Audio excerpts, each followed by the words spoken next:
Nigerian people. The greatest of the greatest Nigerian people. Please, let me implore you to have a seat. Please.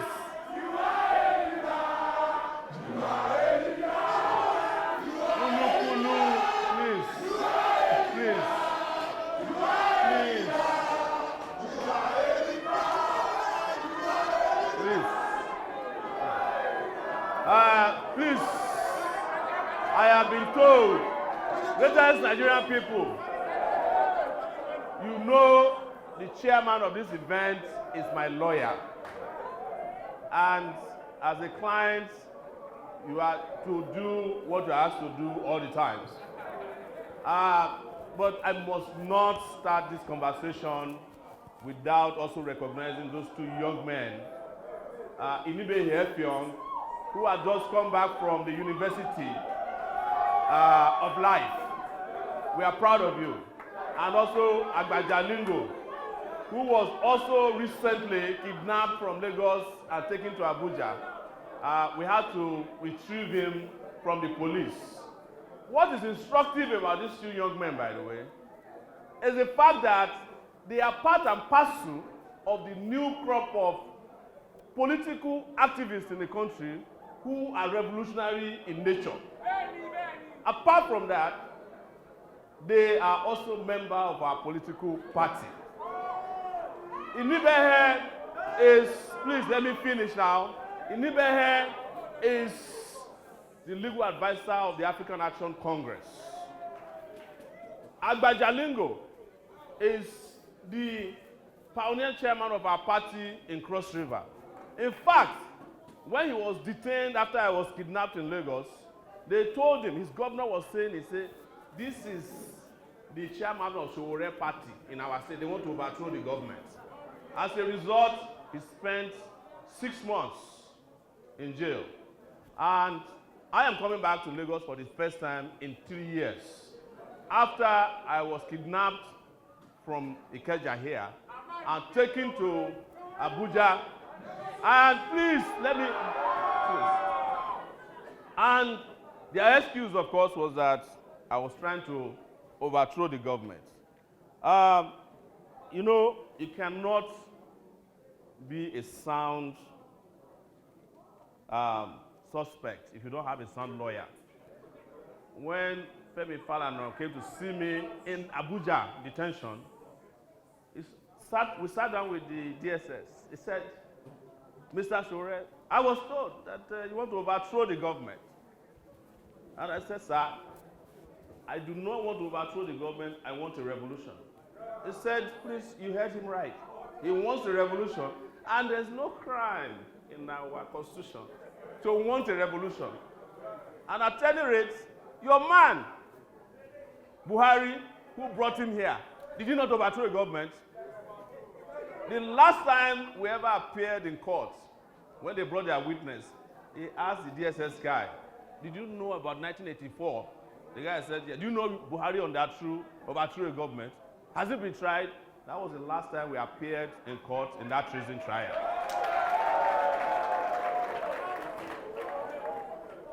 I want to say that I'm also happy to return to this neighborhood. This is the, wait please, you must listen to me. This is the neighborhood of resistance against military rule. Abiola's house is right around the corner. It was at Abiola's house that we demystified the military. It was at this Toyi Street here that we threw the military out of power in this country. So it is not a coincidence that we are back on Toyi Street to throw out the next crop of criminal politicians in Nigeria come 2023. Please, cool down. Also, there's something coincidental that it was in 1993 that I first met Abiola when we were fighting against the annulment of the June 12th. And that by 2023, 30 years after, the young guy who was standing behind Abiola is going to become the president of the Federal Republic of Nigeria. This is history that is about to be made. But let me make a quick intervention regarding the commotion that happened earlier. And I'm saying it that I'm totally in support, and I've lived my entire life supporting the rights of people to speak freely, whether they disagree with us or not. On that basis, I apologize on behalf of anybody to anybody who might have felt embarrassed about what happened earlier. But here is another thing I want to tell you. When Abiola died and the 40th day event was being held at his house, Chief Ghani Fawehinmi was there. And all these people came. And at the point, Chief Ghani Fawehinmi, you know him, he said to them, he said, I'm a Muslim, but I cannot sit in the same burial program with Alhaji Folawiyo. And he left. That is Ghani for you. He didn't fight anybody. He just left.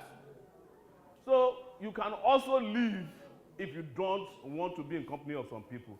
But don't prevent anybody from expressing themselves. Please, can you please calm down?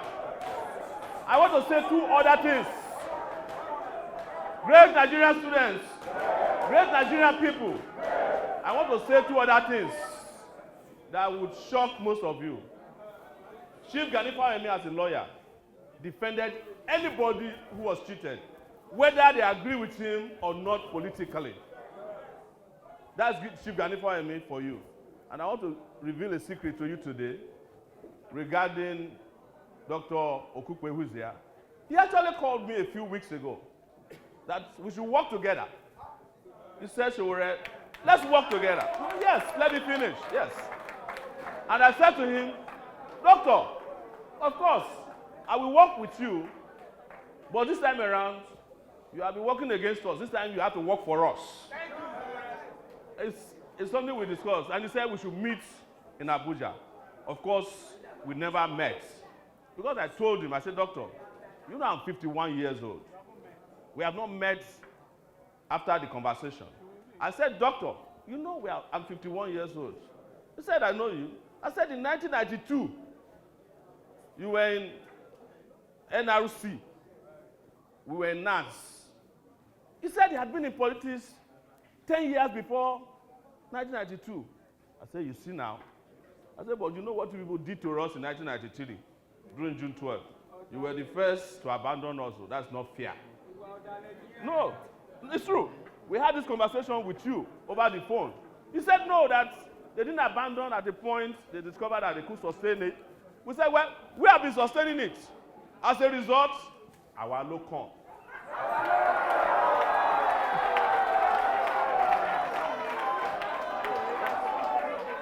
Greatest Nigerian people.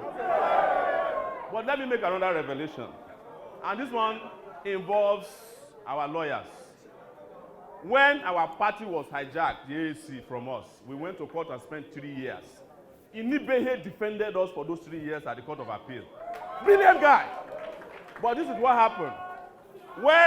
Please let me finish. When the Labour Party ran into problem with a member of the Labour Party who insisted that the Labour Party cannot present the candidate of Dr. Okukwe, they had a legal problem. We went and obtained the judgment we got from the Court of Appeal and handed it over to SAN Falana to use it to defend the Labour Party and by extension Peter Obi's candidacy. To say, yes, just wait. I'm just telling you that we are in the business of saving people. Yes. Yes. And they won the case. They won the case based on our own victory at the Court of Appeal. Otherwise, Peter Obi may not be a candidate today, at least at the time I'm talking to you. But another one was that when Obasanjo, who is now carrying Obi about, sent the Uba brothers to flush out Obi twice in Anambra State. He sent them to go and flush out Obi as governor twice in Anambra State. Sahara reporters saved the day. Barrister Femi Falana, on a daily basis, to come and said, I don't know Peter Obi, but we should not allow this injustice to pass. Nobody should be impeached. Wait now.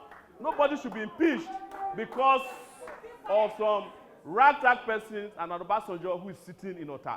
Obasanjo was impeaching everybody impeachable at that time in Nigeria. That was how Obi was able to complete 2 tenures. So when we speak, we know what we are saying. And we are saying that we have been standing with them, standing with the Nigerian people, but we don't have any sense of entitlement. We are just saying that there are not enough people who have been standing up for the Nigerian people. And it is not fair. And it is not honest to only stand up for Nigerians when you need them. That is where you see us sometimes very, very serious on matters of social and political justice in Nigeria. And I will be wrapping up by talking about Ghani. Ghani is a man who dared the devil and is an inspiration to anybody who is a daredevil, politically speaking. When nobody could create a political party in this country, he created one in 1994 under military rule. Of course, after a while, he was betrayed. His NCP now has become carry me, they go, their husband's house. They carried NCP to their husband's house. We don't have an NCP anymore. Please, no, please. I am just saying that Ghani always stood for justice. And in 1999, when the military was coming or leaving, Ghani told us that we can't trust the military and we should just go and find something to do. That's how I left Nigeria. By 2003, when he decided to run for office, the thieves had consolidated their hold on power. Ghani could not boast of any sizable electoral numbers. But I am not here to justify the numbers because they have never had free and fair elections in this country before. If free and fair elections are held, there is no way I would not have defeated Buhari in 2019. Yes. I mean, who will see a Sowore and vote for an invalid? Nobody. Even people who have mental problems will never do that. There's no way also that we would have been making the mistakes we are making today. This period, we must properly investigate it. If we are not careful, this is the period of revolutionary confusion, where you can be led back to the slave era. You know that slavery used to be considered as a disease. If you don't accept to be a slave, they accuse you of being sick. That's where Nigeria is today. Somebody who was jailed for 5 months cannot give his experience in 30 seconds. You know that. But at any rate, ladies and gentlemen, I'm back here today to appeal to the left. When I mean the left, our own people. I think we must have a sit down with ourselves. Those of us who fought against the structural adjustment program, fought for military to be run out of town. Those of us who fought in 2012, those of us who participated in driving Obasanjo out of his third-term agenda, those of us who ensure that democracy is consolidated in this country. We cannot and should not, answers also, we cannot keep handing over our victories to those who have never had a scintilla of interest or sympathy for what we stand for. Yes. We should not be supporting candidates who have never stood up for the Nigerian people. Yes. We should not be supporting candidates who have a sense of entitlement. Somebody who says to you, a Milocon. You know, a Milocon of poverty in Lagos for how many years? Of impoverization of our people. Looting of Lagos resources. or people who have at one time or the other participated in the destruction of this country. Please, the left, we need a family meeting. We cannot continue like this. Thank you.